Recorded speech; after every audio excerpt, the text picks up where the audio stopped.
After a dramatic fall on draft night, Justin Jefferson has firmly established himself as one of the top wideouts in the NFL. And while his stats in recent years, particularly a 2022 effort that saw him win the Offensive Player of the Year award, has not only transformed Jefferson into a household name, but an era-defining star for his play style, iconic celebrations, and persona away from football as well. But how do his peers in the NFL view him? Well, in today's video, we're going to look at different times that players, coaches, and even analysts tried to tear down Justin Jefferson. And at the end of the video, we'll even reveal how Jair Alexander called out Justin Jefferson only to get absolutely cooked when they faced each other. Because this is exactly what NFL players really think about Justin Jefferson. Now, to fully appreciate Justin Jefferson's rise, we have to go all the way back to his entry into the league. As part of a standout receiving tandem at LSU, he won a national championship for the Tigers in an offense alongside Joe Burrow and Jamar Chase. Jefferson was generally graded as a first-round prospect heading into the 2020 draft, but in a wide receiver-heavy class, talent evaluators were divided on exactly how high he could actually go. Out of 7 or 8 considered first-round caliber, Jefferson was rated as high as the number 2 wideout by some, including former NFL quarterback Chris Sims. Now, first off, I would say he's one of the best route runners in the draft. All right, so that's the first thing. He's fearless over the middle.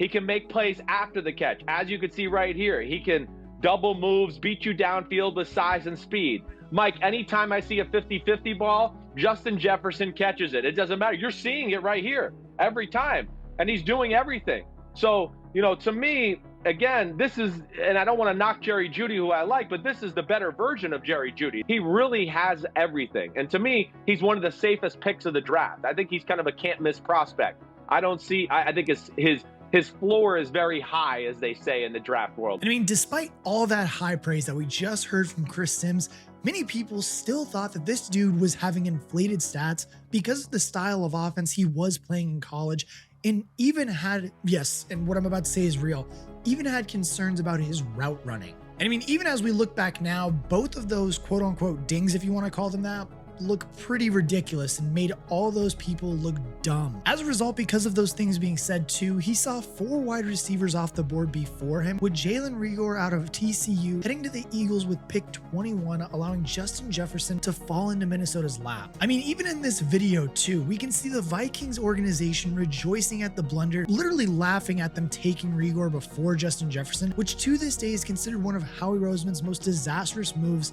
by gifting the purple and gold a Hall of Famer caliber talent. Minnesota's GM at the time, Rick Spielman, laid out what it was about Justin Jefferson that impressed him from the jump. He works as hard as anyone I've ever been around, and I've been around, I think, some Hall of Famers. Barry Sanders when I was in Detroit. I think Adrian Peterson had a Hall of Fame type career, and I would put Justin Jefferson in that category.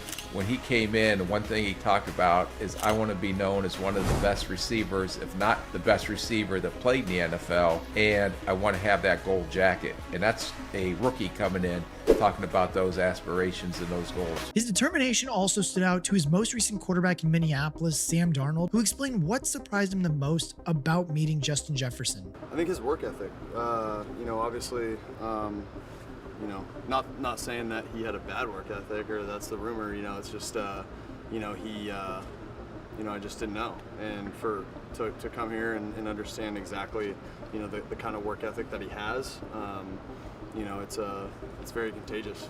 Just to see him, you know, what he does when he's here in the building, and when he's out there on the field, the kind of work he puts in, and yeah, it's been fun to watch.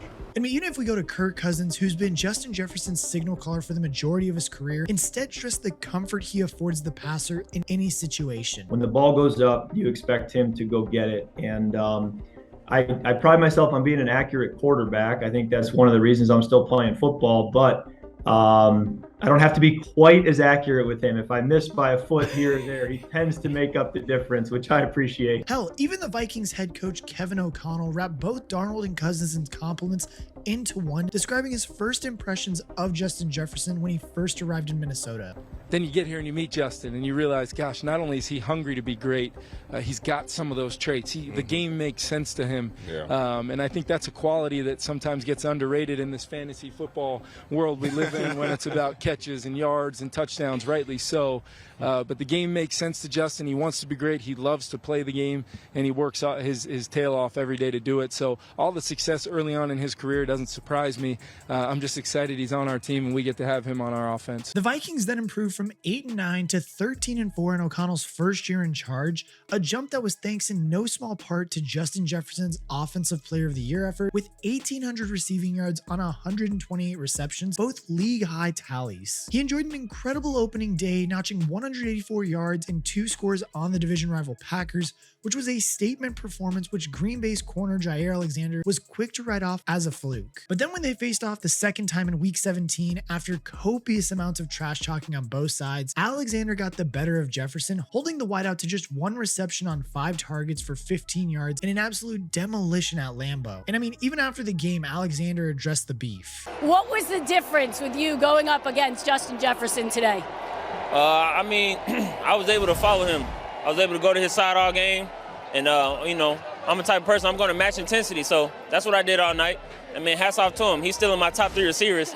You know, he's still a great receiver. You know, but I'm confident in myself. And I said what I said, and I meant what I said. A fellow elite wideout in Stephon Diggs, who the Vikings traded away in 2019 for the first rounder that became Justin Jefferson, had no misgivings about number 18's abilities as well.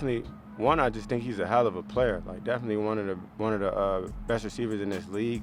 And what he has done and accomplished in such a short amount of time shows you that he's a special player. And I mean, truthfully, having a guy that, I mean, this guy literally came in and replaced Stephon Diggs, to still be talking about Justin Jefferson in the manner that he is, just truly shows how special Justin Jefferson is. But ever since the other half of that iconic LSU receiver duo entered the league, he's constantly been compared to Jamar Chase of the Cincinnati Bengals. I mean, the Bears' 2-time Pro Bowl corner Jalen Johnson was clear about which one of them makes for a tougher coverage assignment as well. I ain't seen Jamar since his rookie year, but I would say based on tape, I'll probably say Justin. I say that because Justin is a lot shiftier, his route running, just kind of even being on the same team, just kind of seeing his movements and things like that. I'm always in DB mode, so just seeing his movements, running routes and things, I'm like, nah, he just moves a little different than I feel like a lot of cats. When asked to pick between them, the only man who has ever had the luxury of playing together with this pair was unsure, as Joe Burrow agreed that they're very different types of players. They're completely different styles of receiver, okay? What they do really well is Justin does one thing really well that Jamar might not, and Jamar does one thing really well that Justin might not. So if you were, you're the general manager of a football team. I'm gonna lie. You got the #1 overall pick. You need a wide receiver. You got Joe Burrow starting quarterback. Oh, man. He's in your office every day saying, I need a fucking X. I need a guy. You got Justin Jefferson sitting right here and Jamar Chase sitting right here. Who are you taking? I plead the fifth. I mean, typically, Jamar Chase really isn't using people's opinions to get more motivated, but he does see what Justin Jefferson does in week out and week in, and makes sure to use that as motivation to play at the highest level possible by even saying this. I think it come out during the games, like when we watching each other, you know what I'm saying? Like when he's going off, you know, I'm cheering him on, but when it's time for me to play, I'm like, just did this, let me try to do something better, you know what I'm saying? That's the type of thing. I know he's probably doing the same thing. There's always a competition. Yeah. It's fun though. Are you looking for a new book this football season? BetUS is the answer. They have the fastest and easiest payouts in the industry, along with 24/7 personalized service, 365 days a year. Not only that, but they have live wagering on all major games, so if you see something mid-game and want to make a wager on it, you can. And the best part is you get 10% back on your net losses twice a year. And now look, you guys knew I had to come through with you guys for a promo code, so make sure that you guys are using code YouTube150 for a nice 150% deposit bonus on up to $2,000. That's right, we were doing 125%, but we said screw that, we're giving you guys 150% instead. Again, that is promo code YouTube150 for a 150% deposit bonus on up to $2,000. Again, thank you to BetUS for sponsoring today's video, but for now, let's hop back into it. This back and forth has driven both players to frightening heights, making them a corner's worst nightmare. In very few words, reigning Defensive Player of the Year, Patrick Surtain, named Justin Jefferson the best in the NFL when asked to list a top 5 on Richard Sherman's podcast. Right now, I say Jettis definitely in there. He's going crazy. Justin Jefferson, Diggs, They both ballers. His fellow All-Pro corner Darius Slay expanded upon why Justin Jefferson has become such a threat to defenses across the league as well. Man, he crazy good. You know, it's gonna be a tough one, man. Like I said, I think he's probably the top 2 receiver in the league behind Tay. You know, it's him, it's Tay to him. You know. So you think it's Tay and Justin Jefferson? Yeah. 1-2. 1-2, easily.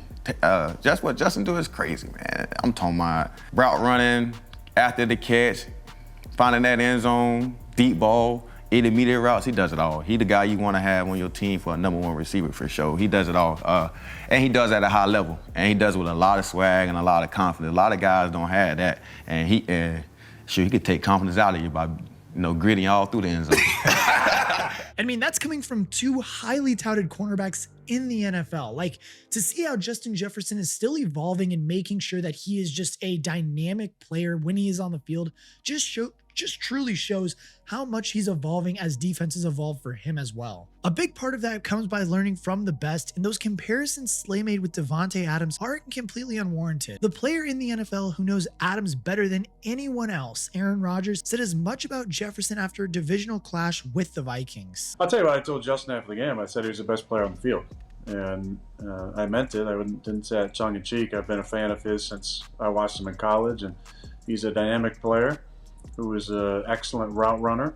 I'm sure, as any good player should do and would do, he's probably watched the best his position over the last couple of years, and that would be probably Davante Adams. Hell yeah. Because a lot of his release stuff looks pretty similar to 17.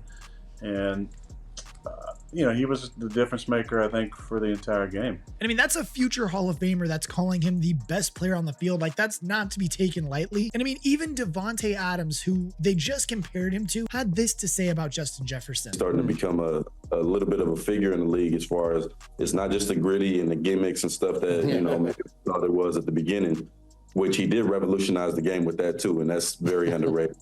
But his ability to run routes and understand how to create separation. One thing people don't talk about enough is the boy can catch the ball like up there with some of the best of them, and you don't look at him one-handed and everything like how O used to do when we got in, but you talk about catch rate and throwing the ball up, jump balls, and just falling in love with that football.